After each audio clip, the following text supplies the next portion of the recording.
नमस्कार मंडळी, साई कल्याणी फॅशन्समध्ये तुमचं मनापासून स्वागत. साडी म्हटलं की आपल्या डोळ्यासमोर अनेक सुंदर पारंपरिक साड्या येतात. पण आजची साडी खास आहे, कारण तिच्या सौंदर्यामध्ये आहे साधेपणा, नजकता आणि पारंपरिक हातमागाची कला. आज आपण जाणून घेणार आहोत महेश्वरी साडीबद्दल. महेश्वरी साडी ही मध्य प्रदेशातील महेश्वर या ऐतिहासिक शहराची प्रसिद्ध हातमाग साडी आहे. महेश्वर शहरातील विणकरांच्या कौशल्यामुळे या साडीला एक वेगळी ओळख मिळाली आहे. महेश्वरी साडीची खासियत म्हणजे तिचं हलकेपणा आणि सुंदर पोत.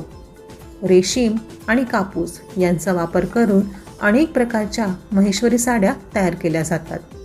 या साडीचा काठ आणि पदर विशेष आकर्षण असतो. पारंपरिक डिझाईन्समध्ये पट्टे, चेक्स आणि सुंदर भौमितिक नक्षी पाहायला मिळते. अनेक साड्यांमध्ये जरीचा वापर करून काठाला आकर्षक रूप दिलं जातं. महेश्वरी साडीची आणखीन एक खास गोष्ट म्हणजे तिचं हातमागाशी असलेलं नातं. एक सुंदर साडी तयार होण्यामागे विणकराची मेहनत, कौशल्य आणि अनेक तासांचं काम असतं. म्हणूनच महेश्वरी साडी ही फक्त नेसण्याची वस्तू नाही, तर भारतीय हातमाग परंपरेची सुंदर ओळख आहे.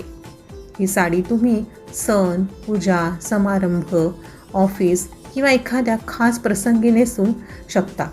साधा ब्लाऊज, पारंपरिक दागिने आणि सुंदर पदराची स्टाईल केली तर महेश्वरी साडीचा लूक अतिशय मोहक दिसतो. आणि सर्वात महत्त्वाचं म्हणजे पारंपरिक साडी घेताना तिचं विणकाम, कापड, काठ, पदर आणि साडीची एकूण गुणवत्ता नक्की तपासा. मंडळी, महेश्वरी साडीचा साधेपणा तुम्हाला आवडतो का? कमेंटमध्ये नक्की सांगा. अशा सुंदर पारंपरिक साड्यांची माहिती आणि फॅशन आयडियांसाठी साई कल्याणी फॅशन्सला नक्की सबस्क्राईब करा. पुन्हा भेटूया एका सुंदर साडीच्या खास माहितीसह. धन्यवाद.